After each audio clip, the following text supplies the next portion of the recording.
गरीब की सड़क के भोजन की कहानी। शहर के बीचों बीच एक पुरानी गली थी जहां हर रोज सैकड़ों लोग आते जाते थे। इस गली के एक कोने में एक बूढ़ा आदमी अपनी छोटी सी थैली पर गर्मा गर्म खाना बेचता था।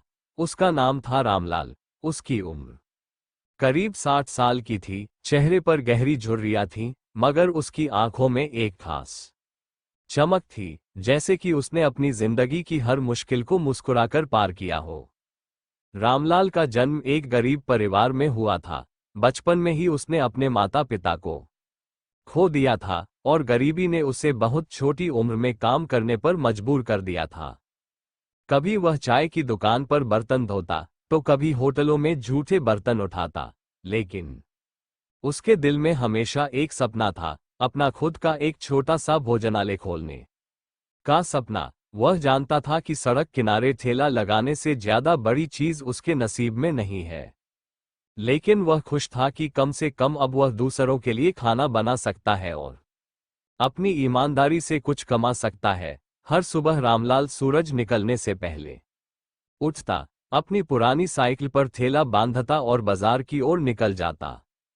वहां से वह ताजी सब्जियां, आटा, दाल और मसाले खरीदता, फिर अपने ठेले पर चूल्हा जलाता और गर्मा गर्म पराठे, चटनी और दाल बनाता। उसका खाना खास इसलिए था क्योंकि उसमें माँ के हाथों के स्वाद जैसी सादगी थी। न कोई ज्यादा मसाला, न कोई ज्यादा तामझाम, बस प्यार से बनाया गया घर जैसा भोजन। उसके ग्राहक ज्यादातर गरीब मजदूर, रिक्शा चलाने वाले और कॉलेज के छात्र होते थे, जिन्हें कम पैसों में अच्छा खाना चाहिए होता था। लेकिन उसकी ईमानदारी और मेहनत का असली इम्तिहान अभी बाकी था। शहर में सड़कों पर ठेले लगाना आसान नहीं था। कभी नगर निगम वाले आकर उसे हटाने की धमकी देते, तो कभी पुलिस वाले हफ्ता मांगते।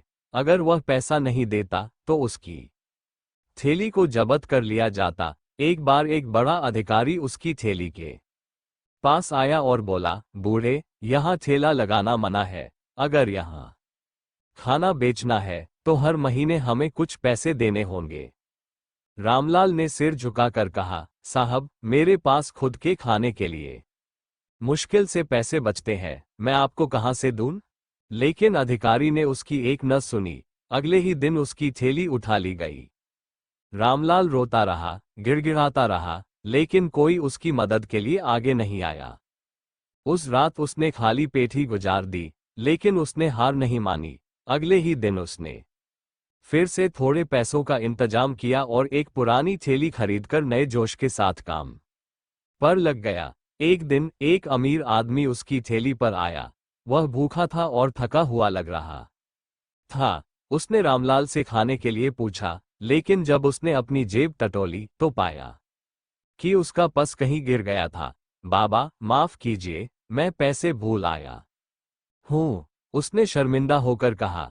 रामलाल मुस्कुराया और बोला, बेटा, भूख पैसों की मोहताज नहीं होती। पहले खाना खा लो, पैसे जब हो तब देना। वह आदमी भावुक हो गया। उसने खाना खाया और चला गया। अगले दिन वह फिर आया, लेकिन इस बार खाली हाथ नहीं, बल्कि 100 रुपये लेकर आया। बाबा, आपकी ईमानदारी ने मुझे बहुत कुछ सिखाया। अब से मैं रोज यही खाना खाऊंगा। धीरे धीरे रामलाल के खाने की चर्चा दूर दूर तक फैलने लगी। लोग उसकी ईमानदारी और मेहनत से प्रभावित होकर उसके पास आने लगे। एक दिन एक पत्रकार ने रामलाल की कहानी सुनी और उसे अपने अखबार में छाप दिया। शीर्षक था, ईमानदारी और मेहनत की मिसाल, सड़क किनारे का सच्चा रसोइया।